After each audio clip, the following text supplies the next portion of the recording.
जय हिंद दोस्तों, क्या हाल चाल आप सभी के। तो दोस्तों आज हम डिस्कस करेंगे 13 नवंबर का एग्जाम, यानी आज जो एग्जाम हुआ था उसे हम डिस्कस करने वाले हैं। सबसे पहले आप सभी को जो है बता दूं, आज हम डिस्कस करेंगे पैराचूट रेजिमेंट यानी पैरा रेजिमेंट का, महार रेजिमेंट का और एआरओ पटियाला का ओरिजिनल क्वेश्चन पेपर देखेंगे और 1 से 2 क्वेश्चन आपके क्लर्क के भी रहेंगे।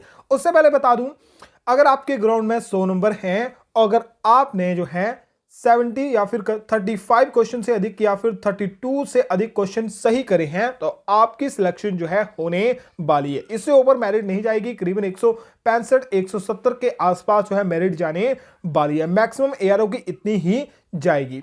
तो दोस्तों डिस्कस करते हैं आज के पेपर को। 41 क्वेश्चन टोटल रहेंगे। इन तीनों एआरओ में जो है कुछ क्वेश्चन सेम पूछे गए थे, कुछ क्वेश्चन जो है अलग पूछे गए थे। तो चलिए डिस्कस करते हैं 13 नवंबर वाले एग्जाम को।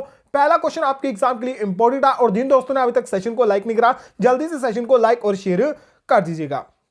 पहला क्वेश्चन था, who is the first cricketer to receive Bharat Ratna. Bharat Ratna पाने वाले पहले क्रिकेटर कौन थे? ऑप्शन है राहुल द्रविड़, कपिल देव, एमएस धोनी या फिर Sachin Tendulkar. Most important question है, याद रखना। जब जो है सचिन तेंदुलकर को जो है पहला रत्न दिया गया, भारत रत्न दिया गया था, तो इसमें थोड़ा सा इशू भी चला था, इन्होंने इसे वापस कर दिया था। तो याद रखना option number D Sachin Tendulkar इसका राइट आंसर रहेगा। पर अभी भी उनके पास है, उन्होंने लिया, माफ कीजिए उन्होंने वापस नहीं करा था, या कुछ इशू इनका चला हुआ था।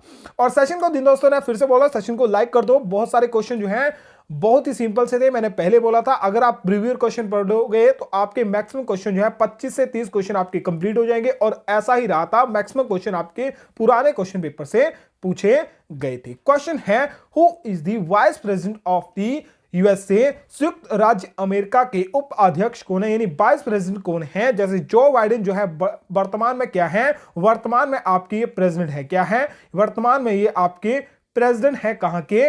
अमेरिका के। और बात की जाए वाइस प्रेसिडेंट की तो वाइस प्रेसिडेंट आपकी कमला हैरिसन। कौन है? कमला हैरिसन है। ऑप्शन नंबर ए जो है इसका राइट रहेगा। अब कमला हैरिसन ना क्या है, हिंदी है, पर ये क्या है, एक प्रकार के हिंदू मान सकते हैं इन्हें। अब ये कहां पर रहते हैं? अब ये जो है अमेरिका में रहती हैं। क्वेश्चन नंबर 3 मोस्ट इंपोर्टेंट या फिर कह सकते हो बहुत ही सिंपल सा, what is the founder of Sikhism. Sikh धर्म के संस्थापक कौन थे? ऑप्शन ध्यान से सुनिएगा, श्री गुरु नानक देव जी, श्री गुरु अर्जुन देव, गुरु अमरदास जी, गुरु अंगद देव जी। जल्दी से बताइए क्वेश्चन नंबर 3 का दोस्तों राइट आंसर क्या रहेगा? सिख धर्म की स्थापना जो किसके द्वारा करी गई थी? गुरु नानक देव द्वारा करी गई थी। बिल्कुल से दोस्तों ऑप्शन नंबर ए राइट रहेगा। क्वेश्चन नंबर 4 का राइट आंसर बताइए। क्वेश्चन नंबर 4 आपका राइट आंसर क्या है? Which gas is known as a fuel of future. किस गैस को भविष्य का ईंधन कहा जाता है? अब आपके पास तो ठीक है जादू वाला कंप्यूटर नहीं है, यानी रोहित वेहरा वाला आपके पास कंप्यूटर नहीं है, तो आपको जो है भविष्य की जानने की जरूरत नहीं है। बस आपको इतना बताना चाहिए कि भविष्य का ईंधन किसे कहा जाता है, तो हाइड्रोजन। ऑप्शन नंबर डी जो इसका राइट रहेगा। क्या? हाइड्रोजन को भविष्य का ईंधन कहा जाता है। क्वेश्चन नंबर 5 बहुत ही simple, Virat Kohli is associated with. Virat Kohli dash से जुड़े हुए, यानी किस खेल से विराट कोहली आपके जुड़े हुए हैं? ऑप्शन है टेबल टेनिस, क्रिकेट, हॉकी या फिर वॉलीबॉल। 2020 में क्वेश्चन पूछा गया था। अब याद रखना, थोड़ा ध्यान से सुनोगे, 2020 के क्वेश्चन जो है, ठीक है, आपके बहुत सारे क्वेश्चन जो है 2020 के पूछे हैं। चाहे आपकी क्लर्क की बात करूं या फिर आपकी जीडी की बात करूं, तो बहुत सारे क्वेश्चन जो है 2020 के पूछे गए हैं। जिन्होंने अभी जो है ई बुक ली होगी उन्हें जो है बहुत सारे क्वेश्चन देखने को मिले होंगे। तो विराट कोहली आपको बताने की जरूरत नहीं पड़ेगी कहां से, क्रिकेट से आपके जुड़े हुए हैं।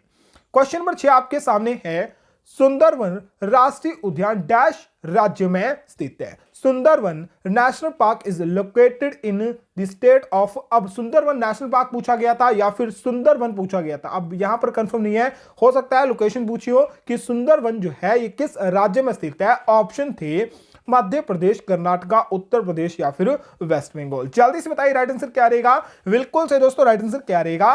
Waste Bengal. Option number D जो है यहां पर राइट रहेगा। क्वेश्चन नंबर 7 आपके सामने है, where is London located in which country. London किस देश में स्थित है? अब लंदन किस देश में स्थित है ऐसा पूछा गया था कि लंदन किस देश की कैपिटल है, तो लंदन आपका किसका? बिल्कुल सही दोस्तों, कहां? इंग्लैंड या फिर यूनाइटेड किंगडम हम कह सकते हैं, यूनाइटेड किंगडम में स्थित है। और ये किसकी कैपिटल है? यूनाइटेड किंगडम या फिर इंग्लैंड की कैपिटल है। क्वेश्चन नंबर 8 आपके सामने इंपॉर्टेंट क्वेश्चन है, how many members are there in UN security council, संयुक्त राष्ट्र सुरक्षा परिषद में कितने सदस्य हैं। यहां से सदस्य आपको पता होना चाहिए 5, 10, 15 या फिर 20। अब सुरक्षा परिषद के सदस्य पूछे गए हैं, अब टोटल सदस्य यहां पर पूछे गए हैं, ठीक है। अगर पूछता परमानेंट मेंबर कितने हैं, तो परमानेंट मेंबर आपके 5 है, टेम्परेरी मेंबर कितने होते हैं, 10 होते हैं, और टोटल मेंबर कितने होते हैं, 15 होते हैं। तो ऑप्शन नंबर सी जो है यहां पर राइट रहेगा। क्वेश्चन नंबर 9 आपके सामने है, who was the first Indian to receive Nobel prize. Most important question या फिर कह सकते हैं मोस्ट इंपोर्टेंट क्वेश्चन, ऐसा क्वेश्चन जो हर बार या हर साल पूछा जाता है। नोबेल पुरस्कार प्राप्त करने वाले पहले भारतीय थे सीवी रमन, इनमें से कोई नहीं, मदर टेरेसा या फिर रविंद्रनाथ टैगोर। बिल्कुल सही दोस्तों। क्या गीतांजलि के लिए 1913 में किसे नोबेल प्राइज दिया गया था, रविंद्रनाथ टैगोर को नोबेल प्राइज दिया गया था। मदर टेरेसा ऐसी थी जिन्हें जो है शांति के लिए ऐसी पहली भारतीय थी जिन्हें शांति के लिए नोबेल प्राइज दिया गया था। आपको बताना है सीएम रमन को, ठीक है, सीवी रमन को जो है किसके लिए जो है क्या दिया गया था, नोबेल प्राइज दिया गया था। क्वेश्चन नंबर 10 आपके सामने है, किसी जीव में सबसे छोटी कोशिका होती है, स्मॉलेस्ट सेल आपका पूछा गया था। अब यहां पर आपका याद रखना, ना तो हमन पूछा गया था, ना ही साथ में किसी पर्टिकुलर चीज का नाम दिया गया था। सबसे सिंपल सा पूछा गया कि सबसे स्मॉलेस्ट सेल होता है, सबसे छोटी का कोशिका होती है माइकोप्लाज्मा, आरबीसी, डब्ल्यूबीसी या फिर इनमें से कोई नहीं। अब ऑप्शन आपके माइकोप्लाज्मा पूछा गया था, तो राइट आंसर क्या रहेगा, ऑप्शन नंबर ए माइकोप्लाज्मा ही इसका राइट आंसर रहेगा। क्वेश्चन नंबर 11 आपके सामने है, मुख्य भोजन है, स्टेपल फूड इज। अब यहां पर कुछ इस प्रकार से क्वेश्चन था, स्टेपल फूड। अब ऑप्शन डिपेंड करते हैं, ठीक है, ऑप्शन चावल, गेहूं, मक्का या फिर यह सभी। अब मुख्य फसल फूड की भोजन की बात करूं या फिर स्टेपल फूड की बात करूं, तो ये सभी जो होते हैं मुख्य भोजन होते हैं, जिसमें मेरे ख्याल से जो है ऑप्शन नंबर बी गेहूं जो है ऑप्शन में आपका पूछा गया था। शायद स्टूडेंट ने गेहूं ही मुझे बताया था, तो ऑप्शन नंबर बी याद रख लीजिएगा, पर ऑप्शन नंबर डी यहां पर राइट रहेगा। ये सभी जो होते हैं मुख्य भोजन आपके होते हैं। और दोस्तों टेंशन नहीं लेनी है, टेंशन आपको किस बात की नहीं लेनी है, क्योंकि अगर आपके ग्राउंड में 100 नंबर हैं, अगर आप 35 प्लस क्वेश्चन सही करके आ रहे हो, तो आपकी सिलेक्शन जो है कोई भी रोकने वाला नहीं है। अगर आपके नंबर कट हैं या फिर कुछ कम हो रहे हैं, तो भी आपको टेंशन नहीं लेनी है। मेरे ख्याल से 165 तक या 160 तक जो है मेरिट या फिर उससे कम भी जा सकती है। पूछा है, material used in the construction of bridge, यानी पुल के निर्माण के लिए किन वस्तुओं का प्रयोग किया जाता है। यहां ऑप्शन जो है मुझे पता नहीं है, पर जो आंसर बताया गया था मुझे, ठीक है, आंसर मुझे बताया था कंक्रीट। क्या बताया गया था, कंक्रीट जो है मुझे आंसर बताया गया था। पर पुल निर्माण के लिए जिन सामग्रियों का प्रयोग किया जाता है, स्टोन, टेम्बलर और स्टील और कंक्रीट, इन सभी का प्रयोग किया जाता है। ऑप्शन जो में था वो आप चेक कर सकते हो। क्वेश्चन नंबर 13 आपके सामने है, दिल्ली किस नदी के किनारे स्थित है। Delhi is situated on the bank of which river. Option है यमुना, गोमती, गंडक या फिर सरयू। जल्दी से बताइए राइट आंसर क्या रहेगा। दिल्ली जो है किस नदी के तट पर स्थित है, बताने की जरूरत नहीं पड़ेगी। कौन सी, यमुना। किस नदी के तट पर स्थित है, यमुना नदी के तट पर स्थित है। नेक्स्ट क्वेश्चन, क्वेश्चन नंबर 14 आपके सामने है। क्वेश्चन बोलता है, निम्नलिखित में से कौन गुप्त काल के दौरान चिकित्सा पर अपने कार्य के लिए जाना जाता था। अब यहां पर क्वेश्चन था कि गुप्त काल में चिकित्सा के लिए किसे जाना जाता था। ऑप्शन पर ये क्वेश्चन डिपेंड करता है, या फिर क्वेश्चन क्लियरली मुझे कंफर्म नहीं हुआ कि क्वेश्चन क्या पूछा गया था, पर याद रखना ऐसा ही कुछ क्वेश्चन था। अब ऑप्शन पर डिपेंड करता है, चरक ऑप्शन है, शुत्रा, सुश्रुता, सौमिला या फिर पाणिनि। यहां पर राइट आंसर मैच कीजिएगा। गुप्त काल के दौरान जो है प्रसिद्ध चिकित्सक जो थे आपके कौन थे, सुश्रुत थे। कौन थे, सुश्रुता थे या फिर सुश्रुत थे। ऑप्शन नंबर बी जो है यहां पर राइट रहेगा। क्वेश्चन नंबर 15 आपके सामने है, टी शब्द किस खेल से संबंधित है। The world tee is related to which sport. Option है गोल्फ, निशानेबाजी, तीर अंदाजी या फिर टेनिस। जल्दी से बताइए क्वेश्चन नंबर 15 का दोस्तों राइट आंसर क्या रहेगा। टी शब्द जो है निम्न में से किस खेल से जुड़ा हुआ है, तो ये आपका किससे, गोल्फ से जुड़ा हुआ है। ऑप्शन नंबर ए जो है राइट रहेगा। और मेरे ख्याल से मैंने क्वेश्चन करवाया भी है, आपको ध्यान से आपने पढ़ा होगा। और जिन दोस्तों ने सेशन को लाइक नहीं करा, जल्दी से सेशन को लाइक और शेयर कर दीजिएगा। क्वेश्चन नंबर 16 आपके सामने है, राजघाट कहां पर स्थित है? Where is Rajghat located? Delhi, Mumbai, Shimla या फिर इनमें से क्वेश्चन है। अब यहां पर आपको पता होगा राजघाट पहले भी आपके एग्जाम में पूछा गया, उससे पहले पूछा जाता कि राजघाट में किस व्यक्ति का समाधि स्थल है। तो जल्दी से बताइए राजघाट में किस व्यक्ति का समाधि स्थल है और यह कहां पर स्थित है? दिल्ली में स्थित है।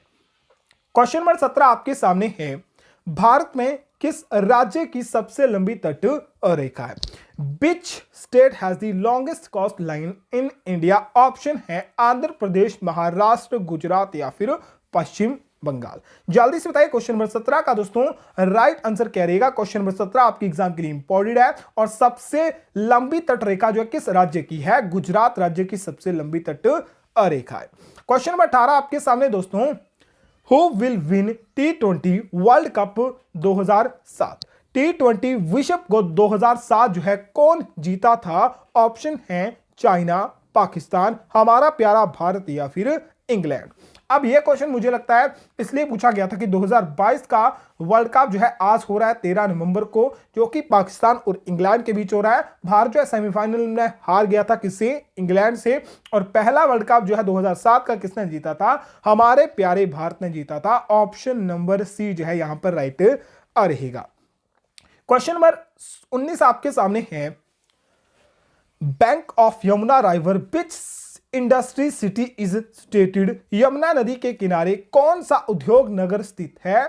अब यह क्वेश्चन किस तरह से पूछा गया है, क्योंकि पहले पूछा गया था कि दिल्ली किस नदी के किनारे स्थित है, दिल्ली आपका किसके? यमुना नदी के किनारे स्थित है। और ऐसा ही कुछ क्वेश्चन मुझे आया था कि विच इंडस्ट्री सिटी, इंडस्ट्री सिटी पूछ रहा है तो यमुना, मथुरा, आगरा, इटावा। अब इसमें से दिल्ली और आगरा, दिल्ली और आगरा हो सकता है, ठीक है, ये दो ऑप्शन जो है आपके राइट हो सकते हैं, पर मैं इसे राइट लेके चलूंगा तो ऑप्शन नंबर ए दिल्ली, इसे राइट लेके चलूंगा। अब इस क्वेश्चन का कंफर्म बता देना ये क्वेश्चन सही था या फिर गलत था। क्वेश्चन नंबर 20 आपके सामने है, Dhyanchand associated in which sport?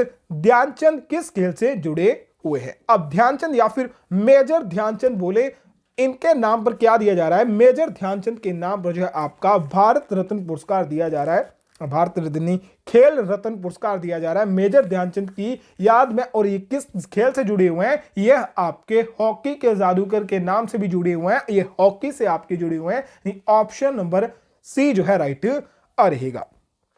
Question number 21 आपके सामने, who appointed the chief justice of India?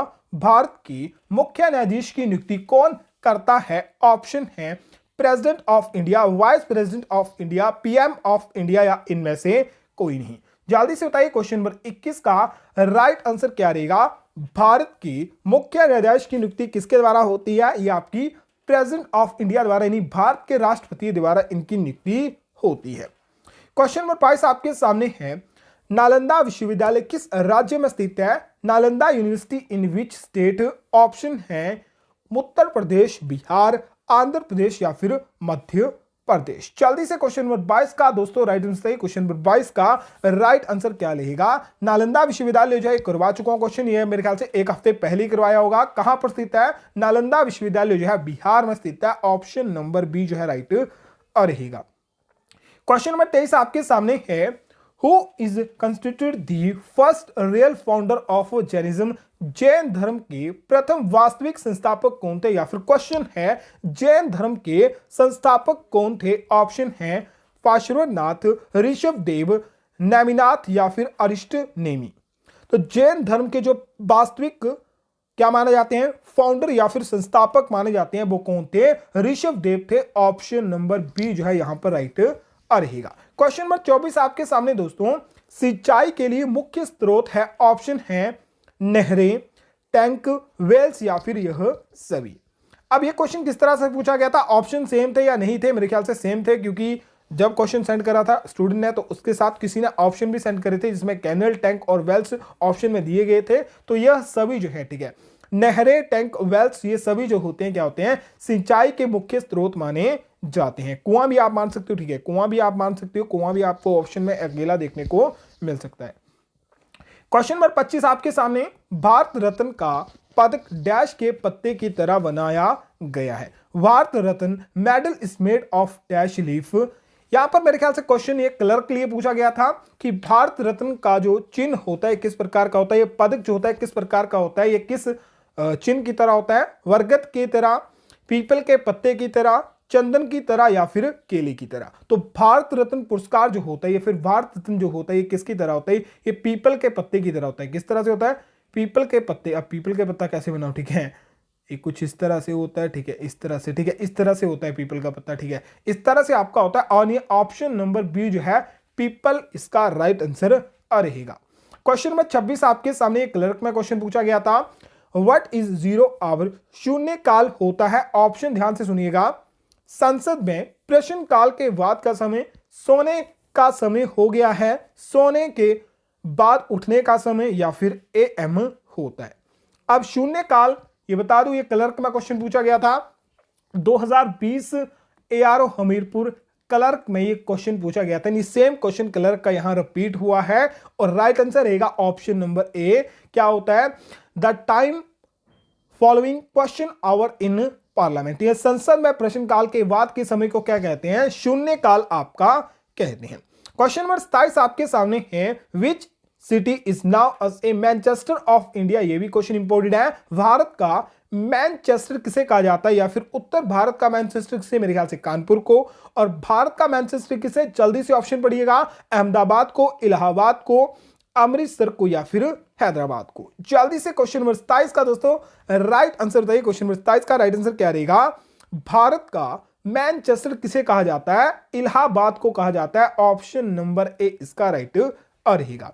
Question number 28 आपके सामने है, galvanized iron is iron coated with जस्तीकरण में, ठीक है, जस्ती लोहा डैश के साथ लेपित लोहा होता है। अब ये क्वेश्चन था कि गैल्वेनाइजेशन प्रक्रिया में लोहे को कौन सी परत चढ़ाई जाती है, यानी लोहे को कौन सी कोस्ट या फिर कौन सी परत चढ़ाई जाती है, जिंक की परत चढ़ाई जाती है, गोल्ड की परत चढ़ाई जाती है, सिल्वर की परत चढ़ाई जाती है या फिर कॉपर की परत चढ़ाई जाती है। ये क्वेश्चन मैंने बोला था इंपॉर्टेंट है। गैल्वेनाइजेशन में आयरन को जंग से बचाने के लिए किसकी परत चढ़ाई जाती है, जिंक की परत चढ़ाई जाती है। ऑप्शन नंबर ए जो है राइट रहेगा। क्वेश्चन नंबर 29 आपके सामने है, 10 मई 1857 रेवोल्यूशन स्टार्टेड फ्रॉम। 18 मई 1857 फिर से 10 मई 1857 को विद्रोह की शुरुआत हुई थी। तो यानी 1857 की क्रांति जो है इसकी शुरुआत कहां से हुई थी, बिहार से, कानपुर से, लखनऊ से या फिर मिर्ठू से। जल्दी से क्वेश्चन इंपॉर्टेंट है और यहां से क्वेश्चन हर साल पूछा जाता है। 1857 की क्रांति हुई थी कहां से, मिर्ठू से शुरू, कहां से, मिर्ठू से शुरू हुई थी। अब यहां से पूछता कि क्रांति जो है कब हुई थी, या फिर इसमें शहीद होने वाला पहला व्यक्ति कौन था, तो थे आपके मंगल पांडे। तो पूछता है कानपुर से नेतृत्व किसने करा था, झांसी से इसका नेतृत्व किसने करा था, दिल्ली से इसका नेतृत्व किसने करा था, ये भी क्वेश्चन पूछता है। तो ये भी आपको नोट कर लेने, आगे आपके एग्जाम में पूछा सकता है। तो 1857 का विद्रोह जो है कहां से शुरू हुआ था, मिर्ठू से शुरू हुआ था। और जिन दोस्तों ने सेशन को लाइक नहीं करा, जल्दी से सेशन को लाइक और शेयर कर दीजिएगा। क्वेश्चन नंबर 13 आपके सामने है, which of the following is the hardest metal. निम्न में से सबसे कठोर धातु कौन सी है। ऑप्शन आपके टंगस्टन थे, प्लैटिनम थे, आयरन थे या फिर कॉपर थे। अब सेम ही मेरे ख्याल से ऑप्शन आपके एग्जाम में पूछे गए थे, ऑप्शन भी स्टूडेंट ने सेंड करे थे। तो इनमें से हार्डेस्ट मेटल आपकी कौन सी है, टंगस्टन। ऑप्शन नंबर ए जो है राइट रहेगा। क्या, टंगस्टन इसका राइट आंसर रहेगा। क्वेश्चन नंबर 31 आपके सामने है, gold is mixer with copper. सोना तांबे के साथ मिलाया जाता है, क्यों। सोना मुलायम बनाने के लिए, सोने को पीला बनाने के लिए, सोने को सख्त बनाने के लिए या फिर सोने की चमक के बढ़ाने के लिए, चमक देने के लिए। अब आपको बताएं कॉपर जो होता है इतना चमकदार तो होता नहीं है, ऑप्शन नंबर ए नहीं हो सकता। मुलायम तो सोना पहले होता और मुलायम नहीं होता, नहीं कॉपर थोड़ा हार्ड होता है। सोने को पीला बनाने के लिए जरूरत होती नहीं क्योंकि उसका पहले ही कलर वो होता है। क्या बचा, टू हार्डन गोल्ड, यानी सोने को सख्त बनाने के लिए किसका यूज किया जाता है, कॉपर का यूज किया जाता है। क्वेश्चन नंबर 32 आपके सामने है, satellite launching station is located at, उपग्रह प्रक्षेपण केंद्र स्थित है। ऑप्शन है श्री हरिकोटा आंध्र प्रदेश, सोलापुर महाराष्ट्र, सेलम तमिलनाडु या फिर वारंगल आंध्र प्रदेश। जल्दी से बताइए क्वेश्चन नंबर 32 का राइट आंसर क्या रहेगा। क्वेश्चन मेरे ख्याल से 2020 या 2019 में पूछा गया है। तो सैटेलाइट लॉन्चिंग स्टेशन जो है कहां पर स्थित है? श्री हरिकोटा आंध्र प्रदेश में स्थित है। ऑप्शन नंबर ए जो है इसका राइट रहेगा। क्वेश्चन नंबर 33 आपके सामने है, न्यूक्लियर टेस्ट कंस्ट्रक्टेड वेयर, परमाणु परीक्षण कहां किया जाता है? ऑप्शन है पोखरण में, बंबई में, श्री हरिकोटा में या फिर मध्य, इनमें से कोई नहीं। पोखरण आपका पता है राजस्थान में है, बंबई आपको पता है महाराष्ट्र में, श्री हरिकोटा आंध्र प्रदेश में है, और परमाणु परीक्षण जो है कहां पर किया जाता है? कहां पर? पोखरण में। कहां किया जाता है? पोखरण राजस्थान में किया जाता है। और दोस्तों फिर से बोल रहा, सेशन को लाइक नहीं करा, जल्दी से सेशन को लाइक कर दीजिएगा। आज का पेपर जो है बहुत ही नॉर्मल का लेवल था और कईयों का मैसेज था कि बहुत ही हाई लेवल का, तो हो सकता है कईयों एआरओ में कुछ एआरओ में कोई हाई लेवल के क्वेश्चन पूछे गए हों। क्वेश्चन नंबर 34 आपके सामने क्वेश्चन आपका फिर से बोला 2020 का रिपीटेड है। Who was the second president of India? Bharat के दूसरे राष्ट्रपति कौन थे? ऑप्शन है डॉक्टर जाकिर हुसैन, बीबी गिरी, डॉक्टर एस राधाकृष्णन या फिर डॉक्टर राजेंद्र प्रसाद। अब पहले प्रधानमंत्री की पहले राष्ट्रपति की बात करूं तो आपको याद आता है राजेंद्र प्रसाद। दूसरे की बात करूं तो दूसरे से पहले आपको याद रखना है डॉक्टर एस राधाकृष्णन जो थे पहले उपराष्ट्रपति थे और साथ में दूसरे राष्ट्रपति थे। पहले उपराष्ट्रपति थे एस राधाकृष्णन और दूसरे क्या थे? राष्ट्रपति थे। ऑप्शन नंबर सी इसका राइट रहेगा। क्वेश्चन नंबर 35 आपको मुझे कंफर्म नहीं है क्वेश्चन क्या पूछा गया था। The idea Nehru was in favour of, but M K Gandhi यानी मोहनदास करमचंद गांधी अगेंस्ट ऑफ। नेहरू किस विचार के पक्ष में थे लेकिन एम के गांधी यानी मोहनदास करमचंद गांधी किसके खिलाफ थे? या फिर इसके खिलाफ थे भारी उद्योग के, सत्य के, अहिंसा के या फिर ना छूने योग्य। अब ऑप्शन यही भी दिया है, ठीक है, याद रखना। क्वेश्चन भी सेम मुझे लिखा है स्टूडेंट ने और ऑप्शन भी सेम यही लिखे थे। अब क्या होगा, मेरे पास जो है जादू वाला कंप्यूटर है नहीं, ठीक है, तो मुझे आंसर इसका गूगल पर भी नहीं मिला और मुझे इसकी ज़्यादा डिटेल भी नहीं है, इस क्वेश्चन की ज़्यादा डिटेल भी नहीं है। और जिसके पास जो है जादू वाला कंप्यूटर होगा तो वो मुझे जो है इसका राइट आंसर बता सकता है। तो जरूर आप सभी जो है जादू वाला कंप्यूटर जो है पो करके मंगवाएं और इसका राइट आंसर कमेंट बॉक्स में बताएं। अब मुझे तुक्का लगाना होता है, इस क्वेश्चन का मैं तुक्का लगाता या तो ऑप्शन नंबर ए या ऑप्शन नंबर सी, ठीक है, ऑप्शन नंबर ए या ऑप्शन नंबर सी लाता, क्योंकि एम के गांधी आपके जुड़े हुए हैं, उनका ना तो भारी उद्योग से कुछ लेना देना था और अहिंसा के लिए जो है, ठीक है, अहिंसा के लिए पहले ही मना करते थे। तो ये दो चीजों से महात्मा गांधी को थोड़ा क्या कह सकते हैं, एलर्जी थी। तो मुझे क्वेश्चन का आंसर नहीं पता है। क्वेश्चन नंबर 34 आपका इंपोर्टेंट है। सूर्य ग्रहण तब होता है जब क्या होता है? चंद्रमा पृथ्वी और सूर्य के बीच आता था, यानी चंद्रमा बीच में होता है सूर्य और पृथ्वी के, सूर्य चंद्रमा और पृथ्वी के त्रिकोणीय गठन में होता है, या फिर पृथ्वी और छाया चंद्रमा पर पड़ती है, पृथ्वी की छाया चंद्रमा पर पड़ती है, या फिर यह सभी। अब चंद्र ग्रहण, माफ कीजिए, सूर्य ग्रहण होगा। सूर्य ग्रहण तब भी होगा जब क्या में आ जाएगा, बीच में आपका मून आ जाएगा। तो मून आपको याद रखना है, ये सूर्य है, ये आपकी पृथ्वी है, ये बीच में क्या आ गया, बीच में आपका चंद्रमा आ गया। तो चंद्रमा बीच में आ गया तो क्या हो गया, सूर्य ग्रहण आपका हो गया। क्वेश्चन नंबर 37 आपके सामने है। पृथ्वी सूर्य के चारों ओर घूमती है जिसे कहते हैं रोटेशन, परिक्रमण, वसम या फिर विलक्षणता। आप ऑर्बिट, ठीक है, मुझे स्टूडेंट ने ऑर्बिट या फिर ऑर्बिट जो है ऑप्शन में आंसर करा था, पर ऑर्बिट इसका राइट आंसर नहीं रहेगा। अर्थ रोटेटेड अराउंड सन कालिट, पृथ्वी सूर्य की ओर चारों ओर घूम रही है, उसे क्या कहते हैं, उसे रिवोल्यूशन कहते हैं या फिर परिक्रमण कहते हैं। परिक्रमण जो है इसके लिए सबसे सही वर्ड है परिक्रमण। ऑप्शन नंबर बी इसका राइट रहेगा। क्वेश्चन नंबर 38 आपके सामने है। ओनली रिन्यूएबल एनर्जी, केवल नवीकरणीय ऊर्जा है। यहां कॉल नहीं होगा, कॉल होगा, क्या होगा, कॉल, मिनरल, वाटर या फिर इनमें से कोई नहीं। सीधा बताइए कि नवीकरणीय स्रोत रिन्यूएबल एनर्जी है, यानी जिसे हम जो है एक बार यूज करने के बाद फिर से यूज कर सकते हो, उसे हम क्या कहते हैं, उसे रिन्यूएबल एनर्जी कहते हैं। तो वाटर इसका राइट आंसर रहेगा। कोयले को एक बार यूज करेंगे राख बन जाएगी। मिनरल आपको कुछ भी हो सकता है, पेट्रोल हो, कुछ भी हो, ठीक है, मिनरल आपको कुछ भी हो, एक बार यूज हो गया उसे फिर से यूज नहीं कर सकते, पर वाटर को हम बार बार यूज कर सकते हैं। ऑप्शन नंबर सी राइट रहेगा। इसी से रिलेटेड मेरे ख्याल से सेम पेपर में क्वेश्चन पूछा गया था, Which of the following is not renewable sources? निम्नलिखित में से कौन गैर नवीकरणीय संसाधन है? कॉयल, फॉरेस्ट, वाटर या फिर वाइल्ड लाइफ, यानी नॉन रिन्यूएबल एनर्जी, यानी एक बार यूज करने के बाद उसे हम यूज नहीं कर सकते। तो कोयला आपके सामने मैंने पहले ही हिंट दे दिया था। फॉरेस्ट आपका खत्म नहीं हो सकता, मैक्सिमम खत्म नहीं हो सकता, ठीक है, मैक्सिमम खत्म नहीं हो सकता, पर कुछ टाइम बाद ये भी खत्म हो सकता है। पर इस टाइम हम बात करें तो फॉरेस्ट जो है हमारा क्या है, ये रिन्यूएबल एनर्जी है, क्योंकि हमसे इसे हम रिन्यूएबल कर सकते हैं। वाटर आपका पहले ही पता है, वाइल्ड लाइफ इसका राइट आंसर रह सकता है। तो ऑप्शन नंबर क्या, ऑप्शन नंबर ए जो है, कोयलों को एक बार यूज करने के बाद उसे हम यूज नहीं कर सकते। तो नॉन रिन्यूएबल एनर्जी क्या है, कोयला है। तो क्वेश्चन नंबर 40 आपके सामने है, the purest form of water is, जल का शुद्धतम रूप है डैश है। ऑप्शन है समुद्र का पानी, आसूत जल, नल का जल या फिर बारिश का पानी। अगर मैं यहां पर बोलूं ऑप्शन नंबर बी भी आंसर हो सकता है, ऑप्शन नंबर डी भी आंसर हो सकता है, तो एक आंसर चूज करो ऑप्शन नंबर बी और डी में।